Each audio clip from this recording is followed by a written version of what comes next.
Here is something no one warns you about when you invest in your child's dream.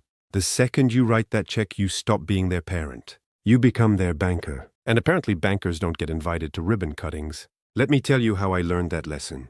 Welcome back to A Father's Final Laugh. Grab your drink, get comfortable, and remember, everyone in these stories had plenty of chances to do the right thing. They just chose not to. Drop a comment and hit subscribe. Trust me, you'll want to hear this. My name is Arthur Whitmore. I'm 64, retired after 32 years in commercial development, and I'd like to think I've seen every kind of lie this world has to offer. I've sat across tables from men who smiled while picking your pocket. I've shaken hands with people whose palms were warm and whose promises were ice. After 3 decades, I figured nothing could catch me off guard. I was wrong. The person who proved that was a 5'5" woman in a cream sweater who called me dad at Christmas dinner and asked for the gravy like she'd already spent my savings. But I'm getting ahead of myself. Stick with me. It began like most disasters do, with a dream that sounded perfectly harmless. My son, Grant, came to me one Sunday in March. He sat across the kitchen table, my wife, Marjorie, beside me, drying her hands on a towel. He laid out this business plan like he was pitching a Wall Street board. A craft brewery, West Coast style, tap room, small batch production, local distribution. He had binders, forecasts, even a logo. I glanced at Marjorie. She glanced at me. Grant leaned in and said, "Dad, I've been working on this for 2 years. It's not a phase. It's a real business." I picked up one of the binders and flipped through it slowly. "Where did these numbers come from?" Grant said, "Vanessa helped me put them together. She has a finance background." You know that? Marjorie made a sound, not a word, just a soft exhale. The kind a woman makes when she's being polite, but her whole soul is shouting. I'd been married 39 years.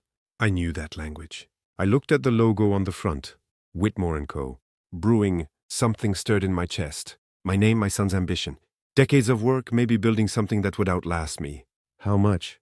I asked. Then I said, "Let me think about it." What I didn't tell Grant that day, what I didn't tell anyone, was that I'd already been thinking for 3 weeks. Because 3 weeks earlier, Marjorie had said something I couldn't shake. We were at Grant and Vanessa's for dinner. She'd made an elaborate lamb dish, candles everywhere. When Grant stepped out to take a call, Vanessa smiled at me from across the table and said, "Arthur, Grant talks about you constantly. He really wants to make you proud." She tilted her head. "This brewery is going to change everything for us. For the whole family." I nodded. "That's a big investment." She held my gaze a half-second too long. "You won't regret it." On the drive home, Marjorie was quiet for about 10 minutes. Then she said, "She already knows the number." "What number?" "The investment amount.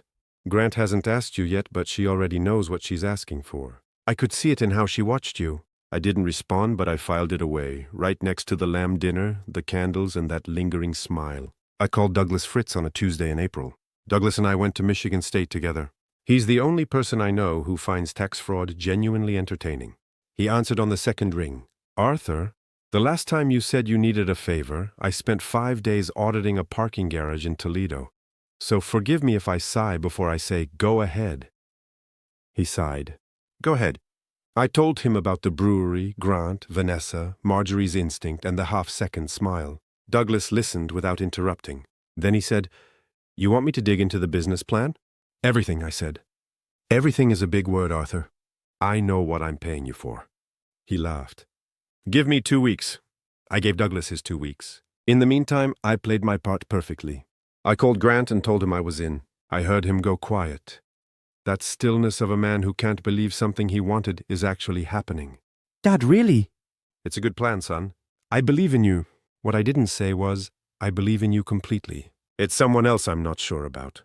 Marjorie stood in the doorway when I hung up. "You're not transferring the money yet?" Of course not. "Good." Then she went back to her book. Decades together, and she still trusted my instincts even when I hadn't explained them. Douglas called on a Thursday evening. From his tone in the first 2 seconds, I knew he'd found something. Douglas is usually dry and bored. That night, he sounded like a man who'd just unwrapped a present he didn't expect. "Arthur, you'll want to sit down." "I'm sitting." Sit better. I pulled my chair closer. "Talk to me.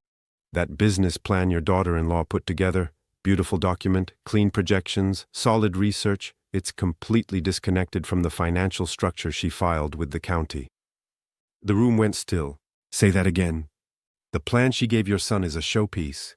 What she actually registered, the LLC, the operating accounts, the vendor contracts, tells a different story. There's a secondary account, Arthur. Operational expenses are being routed through a holding company that has nothing to do with the brewery. Whose holding company? Douglas paused exactly 3 seconds. A man named Lawrence Gale. I sat back, closed my eyes. I thought about Vanessa at that dinner table, candles flickering, telling me I wouldn't regret it. Doug, how long have they been setting this up? From what I can tell, before Grant ever walked into your kitchen with those binders. I sat at my desk for a long time after that call. The house was quiet.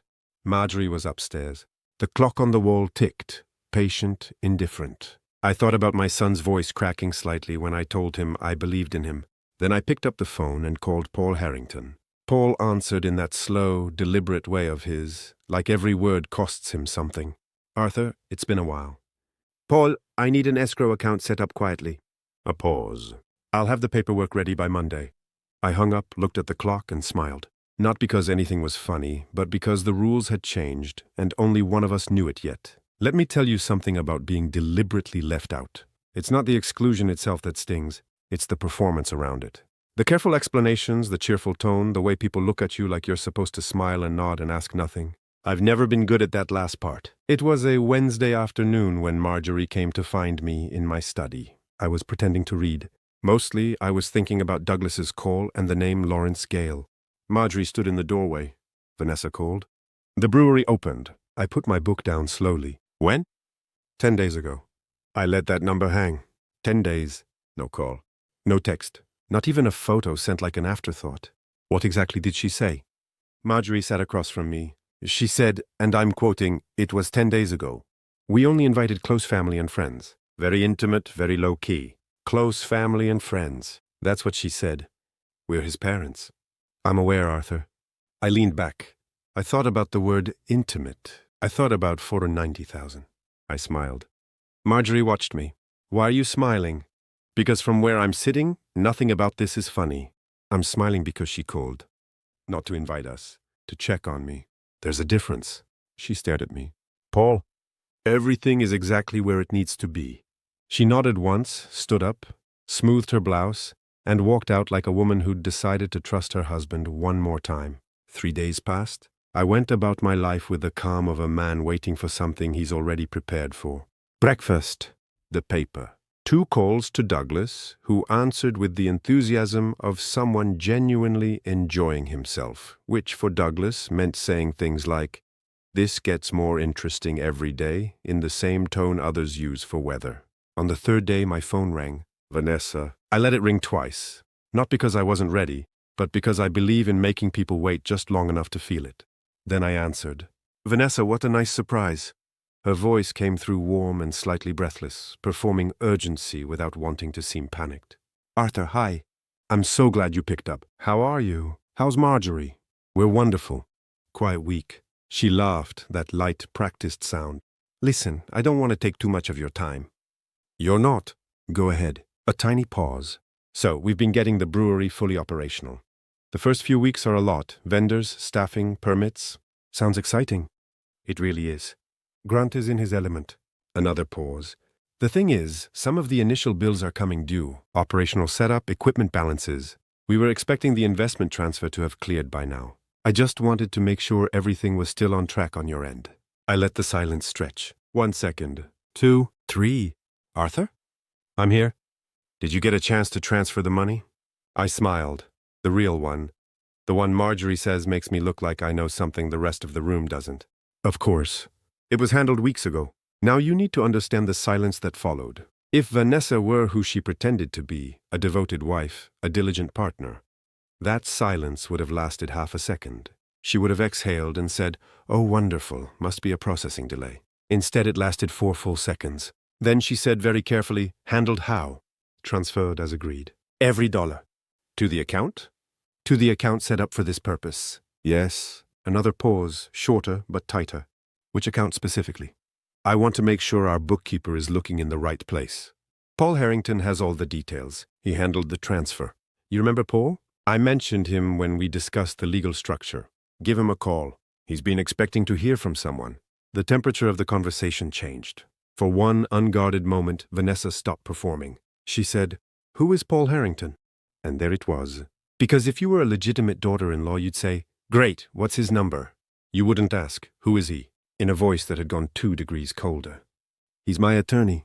20 years. Wonderful man. Slow talker but thorough. She recovered quickly. Of course. I'll reach out. Do you have his number? Tell him Arthur sent you. He'll take good care of you. We said our goodbyes with all the warmth of a business transaction dressed as a family call. I walked to the kitchen where Marjorie was making coffee. She called. I know. I could tell by your walk. She's going to call Paul within the hour. Marjorie poured 2 cups. And what will Paul tell her? Exactly what I told him to. She wrapped her hands around her mug. And Grant? When does he find out? I looked out the window at the maple tree we planted the year Grant was born. Thick now, roots deep. Soon, but not from Vanessa. And not before we know how deep this goes. Marjorie was quiet. Then, softly, he's going to be devastated. I know. My phone buzzed an hour and 17 minutes later. Paul, that was fast. Paul spoke slowly. She called. Asked about the account. I told her the funds were secured in escrow pending verification of the operational structure. How did she take it? She asked what verification meant. I told her we needed to confirm that the registered business accounts matched the investment agreement. She asked how long that would take. I told her it depended on the documentation. And? She hung up before I finished the sentence. Paul, it's time to call Douglas. Already ahead of you. He sent the filing documents an hour ago. A long pause. Then, like a man savoring the weight of his words, Paul added, Arthur, there's something else. Lawrence Gale isn't just Vanessa's cousin. He filed paperwork in 2 other counties, 2 other businesses, 2 other investors. The kitchen went very quiet. This isn't the first time.